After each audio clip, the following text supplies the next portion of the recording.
right then? Yun nga, actually, the first half we really lacked energy, and we made up for it nung second half, and we just knew how important this game was, and we just got it out. We played together, and we stuck to what we do, and we're grateful now we got this win tonight.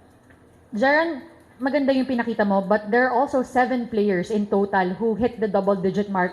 Can you talk about the collective team effort? Kasi hindi lang ikaw mag-isa yung nagdala.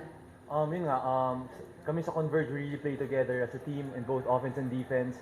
And hindi namin mapapanalo to if we didn't play together. So, kudos to the team and to the coaching staff for the great adjustment ng second half.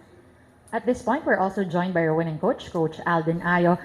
Coach, going back to the last conference, no, yung anim na team na tumalo sa Converge last conference, you guys have managed to beat 5 of those right now after winning against Rain or Shine. Can you just talk about the big shift and the message that Converge is sending out right now?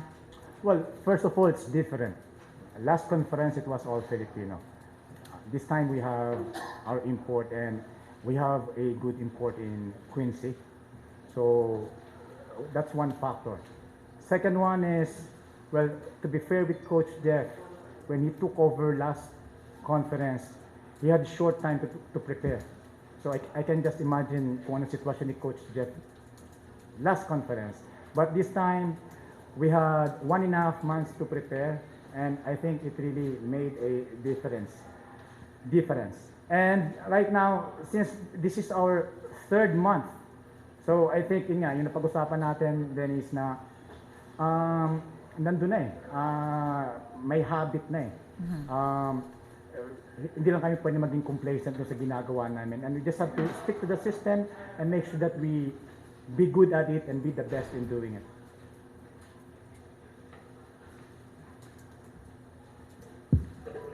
Coach, in just a short time of 3 months, you have managed to get the best of Coach Leo, Coach Chot, Coach Norman, Coach Topex, and today, Coach Yang. What do you make of that? Well, I'm humbled by that, but it's a long way to go. Madami pa akong kakainin bigas.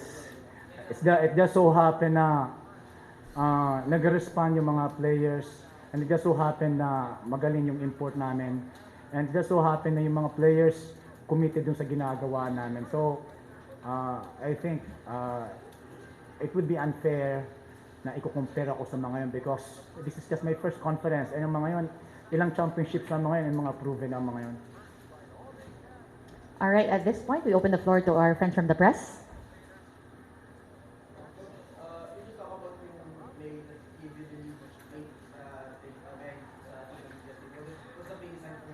Yes, it was. We made sure that actually it was a watch play. Justin was not able to hit the screen, but the purpose of the inbound is to isolate Justin inside the paint. Well, good thing that Justin was able to convert it, but kudos to the players for executing the play.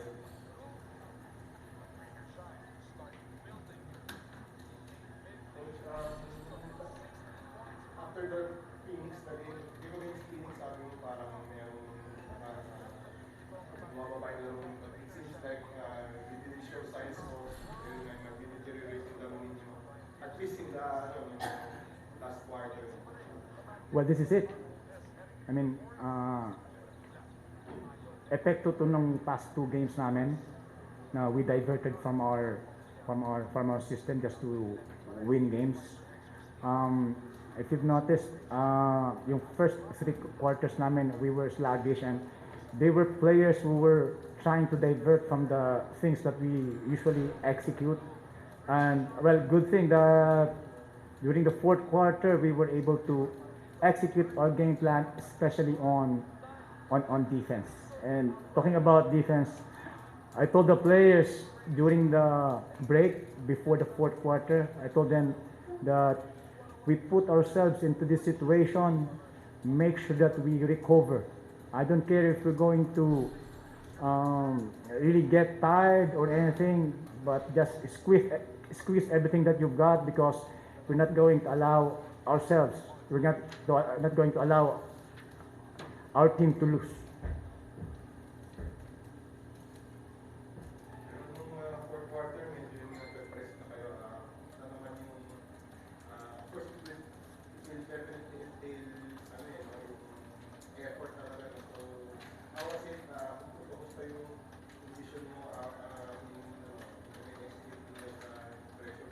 Yun nga, kasi we were trailing coming to the fourth, so kailangan talaga ilabas yung press namin, and good thing, yun, mga kaming players na na-handle na ni Coach Alden before, medyo familiar na kami, so, nakatulong talaga yun, and, yun, basta kami mga players, ginagawa lang namin yung inuutos sa amin ni Coach, and, it worked well for us yung pagka-trap namin, nag-iba yung laro, bumilis, tapos nakuha namin yung pace na gusto namin. Coach, kung ganitong mga klase ng panalo, how would it help yung maturity mo? It will help us with our standings. That's first, of course. Second, it will help us with our competitiveness, talking about character, talking about putting everything on the line just to get this win. Third, we're going to learn from this because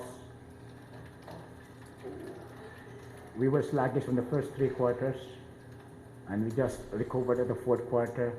So after this, we are really going to work out during practice to find our groove again and make sure that we go back to the usual thing that we do. So good thing that we won, but we're going to learn from this. We're going to learn from this. We're going to continue building our team. We're going to continue improving.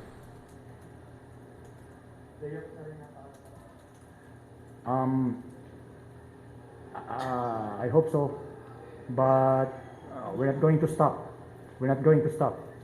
We're going to continue building our team, going to continue improving, and I hope we'll be able to do that. Coach, nabanggit mo yung standings, ngayon finish na kasi kayo sa quarterfinals. Are you aiming for a top 2 finish?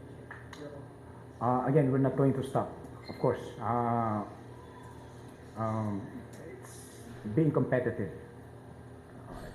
It's about winning. But did you expect this na in your first conference ay mapapasok kayo sa quarterfinals? Was this one of your goals? And did you medyo na-exceed din ba yung mga expectations mo this with your team in the quarterfinals?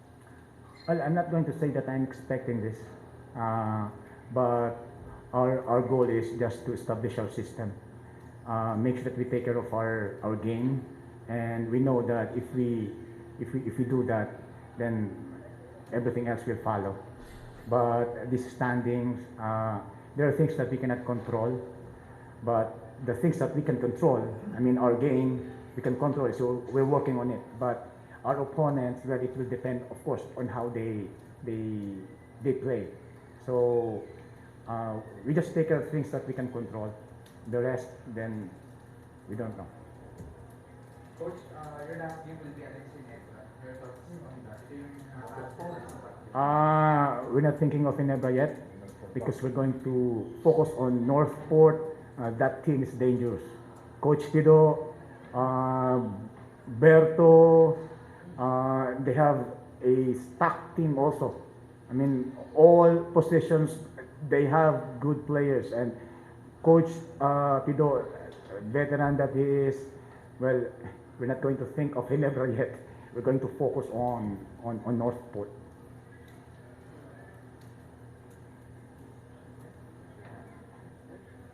Thank you. Thank you.